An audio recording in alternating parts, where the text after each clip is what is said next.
Ya banyak sih analisa ke sana Danu eksekutor tunggal, tapi kita kan ya mungkin berpikir begitu jauh lagi.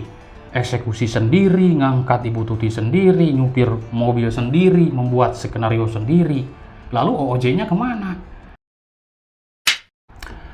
Halo teman-teman semuanya dimanapun Anda berada, kita lanjutkan kembali pembahasannya. Di sini banyak sekali komentar teman-teman yang menarik, geram, dan juga sambil bercanda. Di sini ada sebuah komentar yang mengatakan, "Bang, itu Pak Yosep kenapa ya ketika digelar persidangan dia lesu, lemah, atau lagi puasa? Kan biasanya Pak Yosep itu sebelum ditangkap ini koar-koar, bahkan ancam-ancam kepada para YouTuber dan juga tidak boleh untuk membahas kasus ini," seperti itu.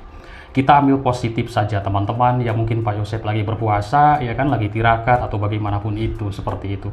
Meskipun Pak Yosep sudah jadi tersangka, tapi meskipun sudah ada persidangan, ini kita belum begitu puas ya, karena belum ada putusan hakim. Jadi intinya tetap menjaga asas praduga-praduga ke siapapun itu dalam kasus Subang ini.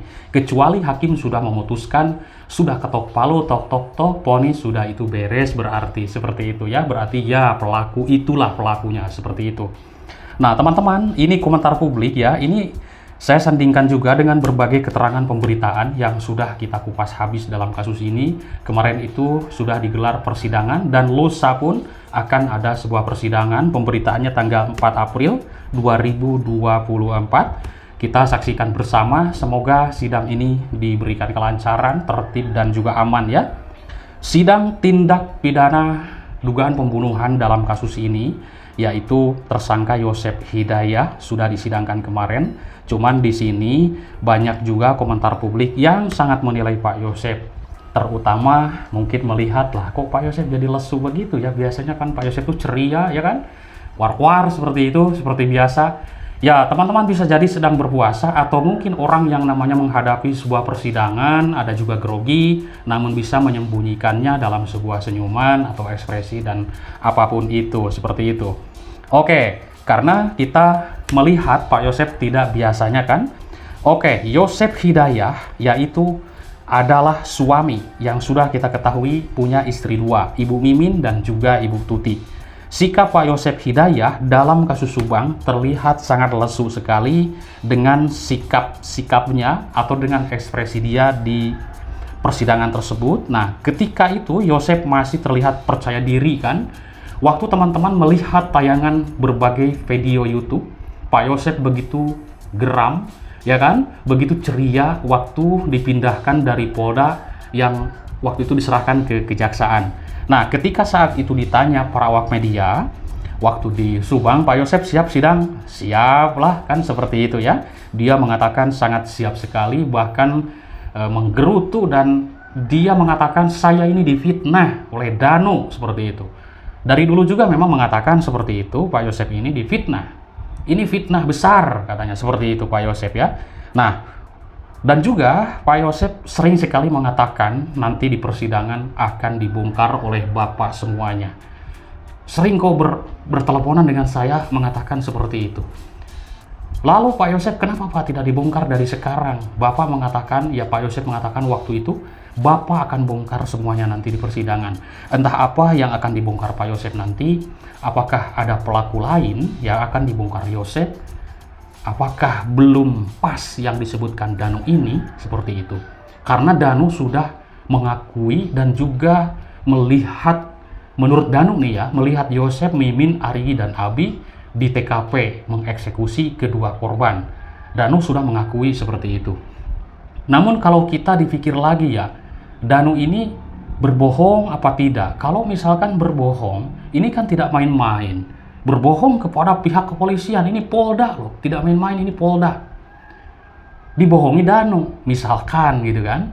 Lalu ada lagi sebuah analisa, Danu adalah eksekutor tunggal. Ya kalau saya melihat ke sana tidak mungkin juga ya kalau eksekutor tunggal. Bagaimana dengan pemberitaan OOJ? Bagaimana dengan yang menghilangkan barang bukti, misalkan CCTV atau bukti-bukti yang ada di TKP? Apakah untuk membela Danu, OOJ itu tidak mungkin juga Danu dibela mereka kan? Lalu yang supir mobil Alphard memindahkan mobil, parkir, mundur maju, lalu mengangkat mayat, kan tidak mungkin juga sendirian Danu ini teman-teman. Ya banyak sih analisa ke sana, Danu eksekutor tunggal. Tapi kita kan ya mungkin berpikir begitu jauh lagi. Eksekusi sendiri, ngangkat Ibu Tuti sendiri, nyupir mobil sendiri, membuat skenario sendiri. Lalu OOJ-nya kemana?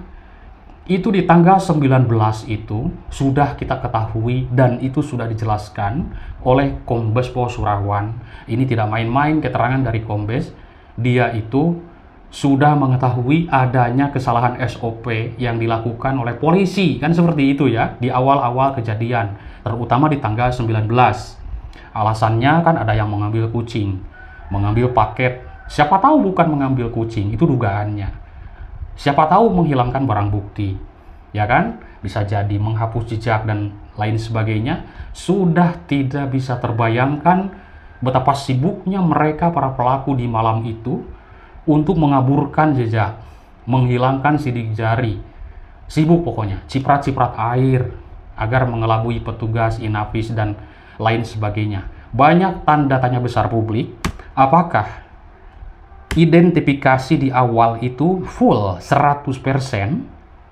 Ini ya jawabannya nanti kita simak di pengadilan, teman-teman. Keterangan Danu bagaimana, keterangan Yosep bagaimana, ya ini akan ramai sekali karena mungkin kan saksi-saksi nanti akan dihadirkan juga memberikan keterangan-keterangan kepada hakim. Seperti inilah Yosep, seperti inilah Danu, mungkin seperti itu ya. Karena pelaku kan ada 5 di sini, Ibu Mimin, Arigi, Abi, Yosep, dan juga Danu. Nah, yang 3 kan belum juga ditahan, meskipun sudah mengajukan sidang pra-peradilan kan ditolak hakim, berarti otomatis Polda Jabar yang menang kalau seperti itu. Nah, oke teman-teman. Yosep Hidayah yang sudah kita kenal di publik masih juga bersikukuh. Sampai saat ini, Ibu Mimin bersikukuh, Abi dan Arigi tidak mengakui perbuatannya atau tidak mengakui membantah atas yang dituduhkan oleh Danu, yaitu kepada penyidik kepolisian, teman-teman. Dalam sidang perdana kemarin, sudah kita lihat Yosep selaku terdakwa datang dengan pengawalan yang sangat begitu ketat sekali ya. Turun dari mobil, jalan ke pengadilan, tapi di sel dulu kan, di situ ditahan dulu seperti itu. Nah, waktu itu Pak Yosep ini sangat-sangat ditilai oleh publik, banyak sekali komentar ini menilai. Ini luar biasa saya teman-teman ya, dengan komentar teman-teman. Karena kita membahas kasus Subang ini sama-sama. Lah kenapa ya Pak Yosep kok tidak begitu pede? Kok begitu lemas ya menghadapi persidangan? Katanya mau bongkar ya nanti teman-teman. Kita lihat saja nanti apakah Pak Yosep benar akan membongkar semuanya sesuai apa yang dia ucapkan. Begitu banyak sekali jejak digital di publik, akan membongkar semuanya. Apa sebenarnya yang mau dibongkar oleh Pak Yosep ini? Apakah ada pelaku lain lagi? Ya kan, seperti itu. Semoga ada celetukan ucapan pelaku lain lagi, pelaku yang sebenarnya diucapkan Danu atau Yosep. Wah, ini seru teman-teman. Seru sekali nanti hakim yang akan menilai tajam dalam ucapan-ucapan para terdakwa kasus Subang ini. Ini perdebatan, Pak Rohman juga akan mendebat, akan keberatan, lalu akan didebat lagi oleh kuasa hukum Danu kan, wah ramai pokoknya. Karena ini wajar sekali, semua kuasa hukum itu punya statement masing-masing tentang kliennya. Namun banyak juga yang komentar ya, karena kita sama-sama membahas kasus Subang ini di sini. Kasihan sekali kuasa hukum Danu dibohongi selama 2 tahun lebih lamanya. Kenapa Danu ini tidak jujur dari dulu? Padahal kurang baik bagaimana Bang Taupan CS ini? Ya kalau kita melihat Bang Taupan kan begitu baik sekali dengan timnya. Begitu rendah hati, orang baik ya kan?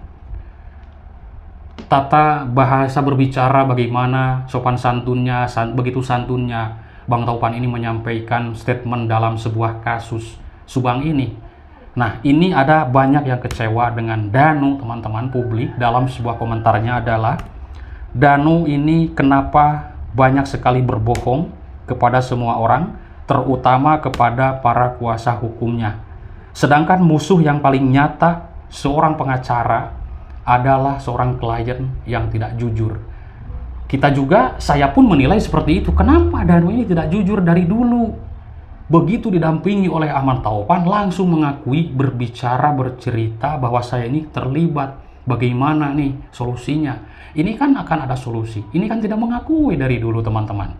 2 tahun bayangkan bareng-bareng dengan kuasa hukum, ya kan, seorang klien ini dipantau terus, bahkan dengan para YouTuber podcast bareng-bareng, tapi tidak mengakui kan, tidak ada cerita keterlibatannya, tidak ada.